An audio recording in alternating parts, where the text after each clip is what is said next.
Okay, good afternoon. We will go ahead and get started. I am looking out my window now. Yeah, and the snowpocalypse of Athens for January the 21st has not taken effect yet. So uh, maybe people are driving on the road right now trying to get home, so don't necessarily have time to get on this call quite yet, but we shall see. So I am recording this, and it is the first and the monthly series that we're going to do on various topics.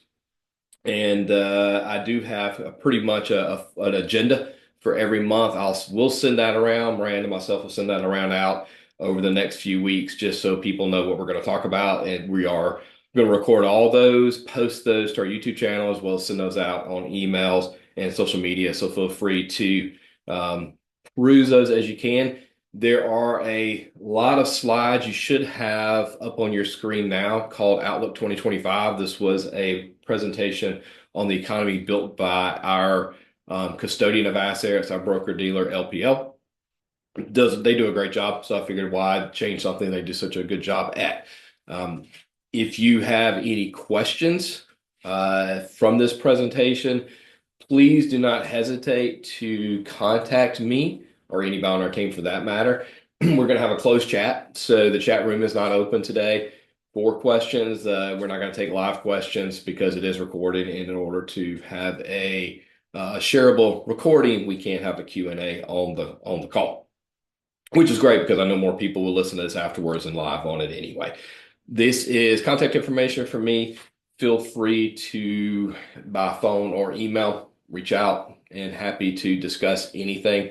With a lot of slides, we're going to go through these pretty quickly because I do want to keep all these monthlies to 20 minutes. There may be one or two that goes over. This could be one because I'm rambling already, but we're going to try to keep them to around 20 minutes. So first, economy. We had a great year last year. So with all the ups and downs of the economy in 2024, it was a really, really good year. We really don't see a lot of that changing per se for 2025. For everything that we read as a firm besides LPL, who put this presentation together, we feel pretty good about where the economy is. Basically, 2024, 2023 was really pushed by spending. People are spending hand over fist. Consumers, you can go by you see this in restaurants and stores, traffic on the highways. People are shopping and buying like crazy. Amazon trucks up and down the road. So consumer spending has really driven this economy over the last couple of years, and I'll share this in just a second. We see potentially another or maybe two more factors that build into the U.S. economy really kicking in a little bit higher in 2025. So while consumer spending may be slowing, other spending may pick up, which could drive this even expand this even further than it is. Um, Even when interest rates were high the last couple of years, people weren't they were still spending money. Again, hand over fist. Maybe they weren't borrowing as much because they had some pent up savings they were using, but they were still spending like crazy. So as interest rates are coming down and borrowing costs are cheaper, who knows? I'm interested to see how much more money goes on the credit cards, how much more money goes into debts on into our books as consumers, whether it's lines of credit and things such as that. So with rates coming down a little bit this year more, consumer spending could stay on the same pace it was the last couple of years, even though we're expecting it to slow a smidgen. Okay, crazy slide. We're gonna have some crazy slides. I'm gonna bring this down to simplicity the best I possibly can. All we need to worry about on this, and all I want to say on this slide is that this is a representation of businesses spending money. What we feel, as I mentioned, consumers the last couple of years, what we feel for 2025 is that corporations or are that corporations will be spending more capital. That's what CapEx is, capital expenditures. We feel pretty strongly that they're going to go out, whether it's buying technology, improving furniture, painting, expanding their footprint to some degree with brick and mortar. We think there's going to be a big push on businesses and corporations spending more money in 2025 than maybe the past couple of years. So even if consumer spending slows, we feel that business spending will continue to expand. So that's a good sign. Um, and some of that's, regardless of what really the Fed does per se. I mean, if the Fed drops rates even more, who knows? And we could even see this expand higher than expected. But so we feel, again, business spending is going to pick up. and we feel consumer spending may even stay on pace or slightly lessen. And part of this is because of where we are on the cycle of our population. We have the millennial side is a big group. The millennial group is big. They are entering those years of primary spending years. So I'm 53 and I seem like I spend more dollars now than I've ever spent in my life because of the where I am in life and with living parent and children finishing up their college careers. So I'm still spending money and a lot of millennials are too, and they're spending more historically than they've spent in the past. So again, we don't, because of that age group now moving into primary spending years, consumer spending again, that drives the economy as well as other things. That's why we're not really that confident when I say the consumer spending can even slow. Household income is up. So what's happened, as you probably know, particularly if you own a business, you've had to do this. We've had to increase our wages. Some by law, some by because it's just the thing to do when as inflation's gone up, we may have given a little bit extra raise to some of our employees and staff. So they're the business and corporations. So actual household income is gone up. And that goes up, people spend more money. I wish to say that they would save more money. As a financial planner, I try to encourage people to put more away for the future, obviously, pay off debt, do the types of things that we feel is important as far as when income comes into their household. But what tends to happen is they spend money on maybe things that sometimes they need to do. 100% agree with that. Sometimes it's just things that they would like to do. But the top households in the country are the primary supporters of the economy, and that's a big group of people. I mean, there's a lot of people in that, and even the lowest households, again, income is higher today than it was in the past. So they're going to spend money.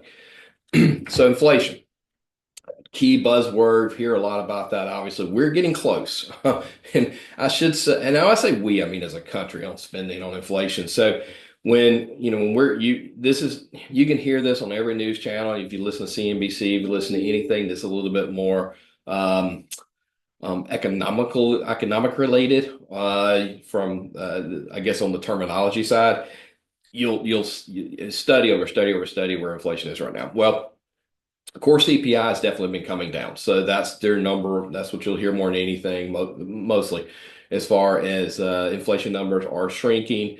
Even a report that came out early last week, if we peeled out the latest inflation number, which was the market bounced last week pretty good, but stock market, but the latest inflation number, if we pulled out things like housing or rents, which is a big component of the inflation index, rents haven't come down. They're still inflationary. If rents actually we pull that matrix out of the CPI as a whole, out of the inflation number, we're really around the 2.2% maybe number, which is really exciting to the Fed and to economists. So we're getting close there. And I say that because obviously the Fed rates, the interest rates relate to what inflation does. We all know this over the last couple. If you've never known this in your life, you've learned more about this in the last 3 or 4 years than you ever wanted to. So we're getting close. We think the Fed will cut rates this year more. We feel that could be. I've seen anything from 1 to 4. So it's just like trying to be a meteorologist with the snow outside. I maybe see a flake, like the snow outside. That is hard to predict, but 1 to 4, we're bouncing around 2 to 3 rate cuts, maybe starting middle of the year. That may surprise us and do a little bit early. Why that's important? Well, obviously, especially if you're a business owner, individual as well. But as a business owner, financing, our financing costs are cheaper as soon as rates comes down because we obviously have money finance. That's what businesses tend to do. So we're looking forward to see what the Fed does with that, so that can, and if they get aggressive on rate cuts because inflation looks good or even better than expected, we could even see the economy expand even further this year, which is exciting. So before I dip into the stock bond talk for a few minutes, I want to kind of give some rip currents that I see or we see based on this is an added slide by us to the presentation that was already pre-built. Interest rate decline to be so people, savers love high interest rates because they make money on high interest rates. Spenders hate high interest rates because they spend money on interest. So there's a lot of savers out there, particularly our older population, my mom, my wife's parents, who talk to me a lot about interest rates. So if when rates start coming down, be careful about searching for yield. There's people who've gotten comfortable with the higher interest rates the last couple of years. They As those start to decline, they may go, "Ooh, I really wish I could find a 4.5, 5.5, 6%, 6.5% rate again," and go out and find and look for an investment that does that. Well, with that, you're taking on more risk. I know that sounds very, very symptomatic or common sense, but people tend to forget that. So as you're talking to particularly your older loved ones or your older clients, if you're in a similar professional business with clients, just make sure they're not going to stretch themselves too far looking for yield and actually take more risk than they should. That's very important. Investments that skyrocket in 2024 could have some downside risk there. I really think they do. So there's more downside than upside is my point. So when you see things like I don't want to name anything because it's not like I'm recommending or saying not to do something, but there are stocks out there, there are other types of investments out there that really took off last year that did really, really, really well. I'm talking 100%, 80%, 120%.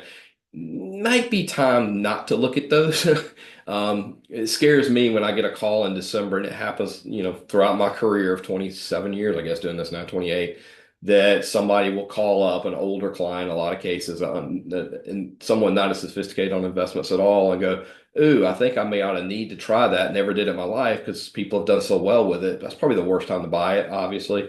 So just be careful about things that are really inflated. They don't really have a lot of value built into them.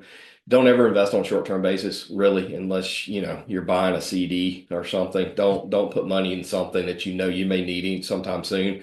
You'd be surprised how many times I have that conversation with someone who wants to do something and they need money in 3 or 6 months. Gosh knows we're not going to risk it at all. If you or somebody that is taking distributions, withdrawals, maybe it's required minimum distributions from retirement, maybe they need to buy or give money away in 2025 for something. Just make sure we review asset allocation, or you do, that they're not overextended, kind of going back to things that are overvalued that they may need to diversify from because they're going to start pulling money out on a shorter term basis again. Our long term, short term basis change all the time, particularly when it comes down to taking distributions. Don't overreact short term volatility. The market's going to be volatile this year. Before I jump into stocks, I'm telling you, there's going to probably be a small correction in the market this year. It wouldn't shock me at all that we have a 10 or 12% month downside or quarter even. Don't let that over scare people too bad. Just make sure you're talking to the people you work with. Hopefully it's us, but make sure you're talking to the people you work with that you're in the right things that on the next bullet point match your goals and strategies. If you don't need to access money for 5 or 6 years and you have a 10% correction in a year that probably the market's still going to do pretty well, there's no need to overreact or get worried about that. And as people get worried because it's their money, just have a shoulder or an ear to talk to. And that's what people like us are for. And 2025 could surely be a year for diversification. The last couple of years, stocks have really been the go-to. Everybody wanted the S&P, or if they didn't want it, they want it now because it did so well. But diversification probably in 2025 is going to be a very good strategy. And I'll cover that in just a second too. So the stocks follow. I told you the market or the economy is probably going to grow and expand for the next 12 months or so. Do stocks follow that? They tend to. There could be some things with that not always the case. So the economy can expand. Stocks can still be kind of, making its way through it slowly, drudging through. There could be times that they just fly like they did like this past year in 2024. So we're looking at right now two bull markets in the stock market. So 2023, 2024, 2022 is a down year. So 3 and 4 were bull market years. And a typical bull market can run 7 years. It seriously can. So we're in the infancy stages of what a bull market is. Now if the economy falls off, I mean, that can disrupt a bull market at any time. But no one's talking recession right now. I should have said that back a couple of slides ago. I haven't heard an economist say recession in the last 3 weeks, and I don't read everybody. So the fear guys out there who are just trying to get a book sold or get on TV all the time by saying something's going to scare you, I don't read those guys. So, but the people we do read and pay attention to that we do count as serious and very knowledgeable, I haven't heard the term recession in a while. So we don't feel that's on the horizon for 25 at all. Things can happen, an international crisis, but we don't see it. And so we do believe a bull market will continue to go for the next, for this year. Don't think it's probably going to be the same returns. We did a 23 and 24% return the last 2 years, 23% last year, 24% in the S&P 500 in 24. We don't necessarily see that's going to be the case for this year. But remember, even if we get an average market return in 8 or 9 or 10%, that's a great year, particularly off the last couple of years we've been in. So again, we do feel we probably get a dip this year at some point, a correction. That's okay. Bull markets always have corrections in them. It just happens. But don't guess. Have this conversation with someone about, are you invested in the right things in the market? Because not all things in the market are good to be in. Some things, like I mentioned a second ago, are definitely overvalued, and there's more risk. There's more downside risk than upside potential there. So make sure you're definitely analyzing your portfolio well, and that diversification I mentioned a little bit ago is probably in play. This slide is just about the history of the bull market, bear market, the bull market peak, and how many years. Like I said, we're in the infancy side of that, so we feel pretty good as long as we're in the right things and understand that. We don't, we stocks usually go higher when the Fed cuts rates, except during recession years. We don't see a recession happening this year, really, at all. Again, at all.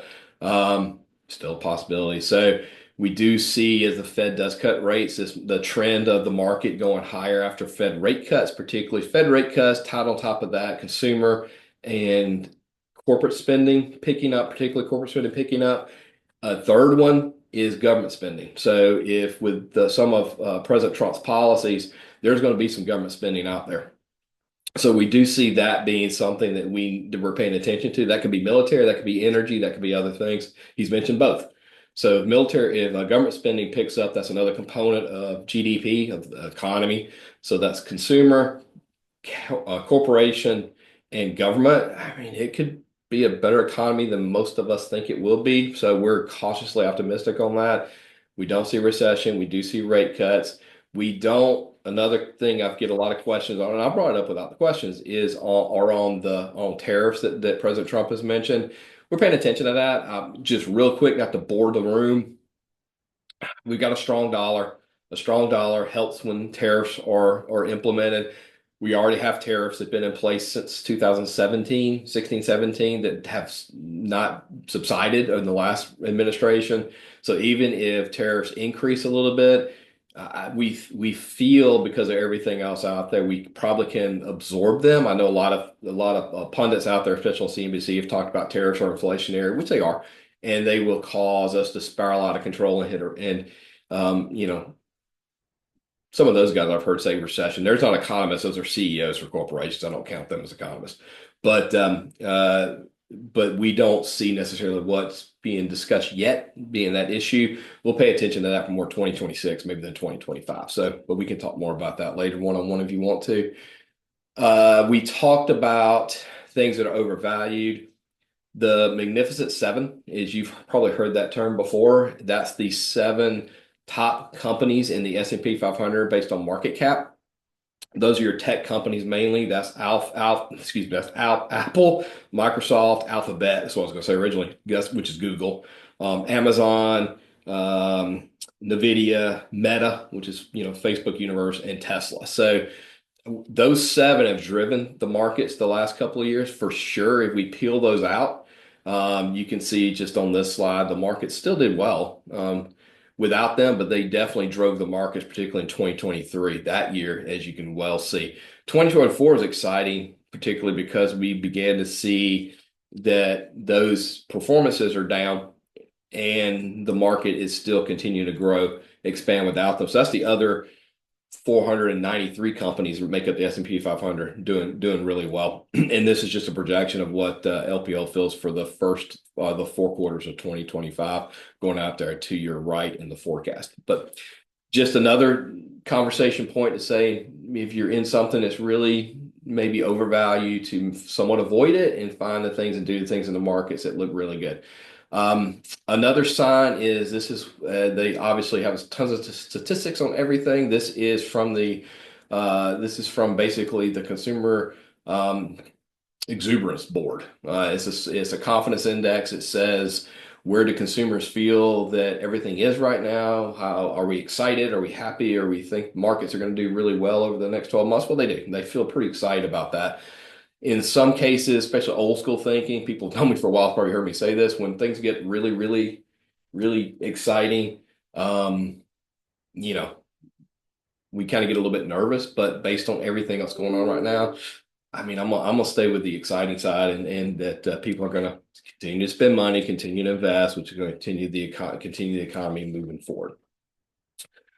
Bonds. So another thing you've probably heard me say, if you're a client of mine or know me pretty well, not a big bond person. We've always used as an allocation of things. It's just like the way I look at this. I like steak and potatoes. So the more steak and potatoes I can get on my plate, the better. But my wife's telling me I got to eat more broccoli. Bonds is broccoli. I like broccoli. I don't love it. I'd rather have more potatoes.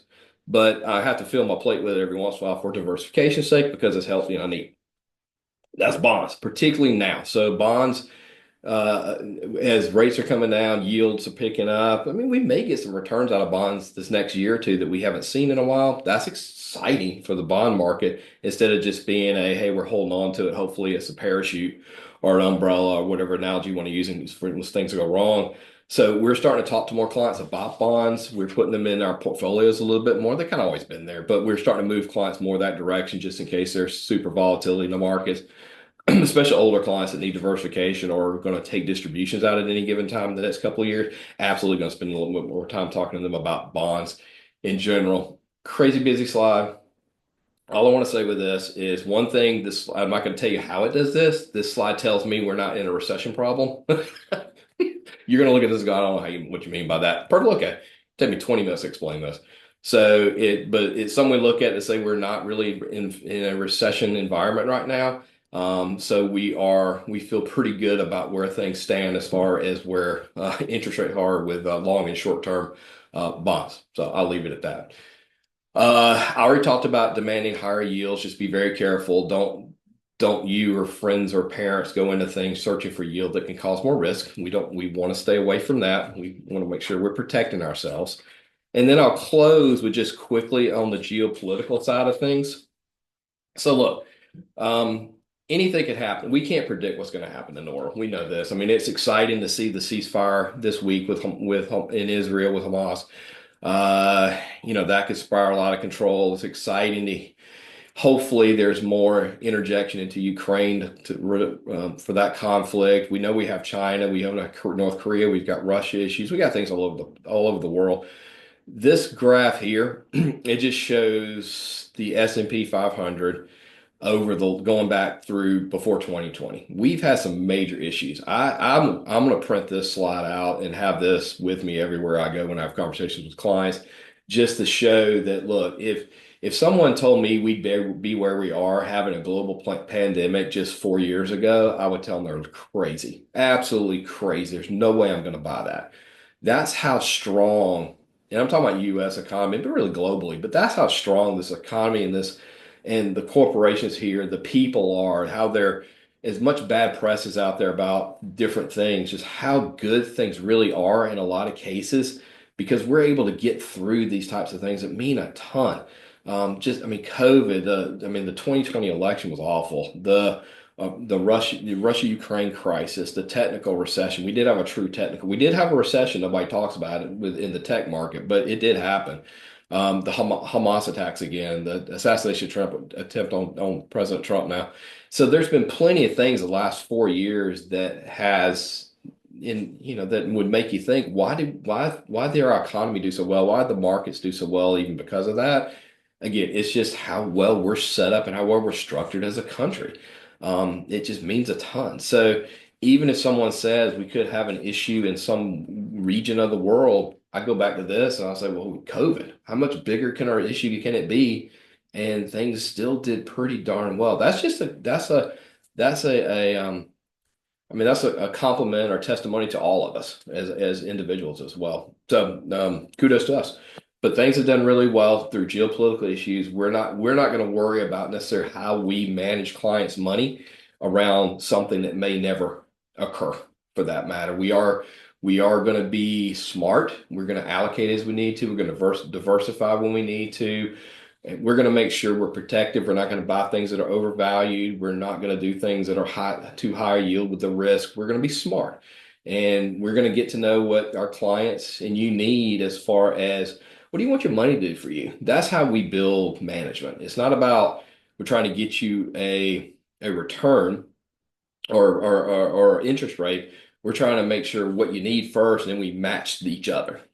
So that's the compliment to our team. Just a kudos to them. I said kudos twice, didn't I? So kudos to them. If you need anything, you don't have to reach out to me directly. I'm happy to talk to anybody.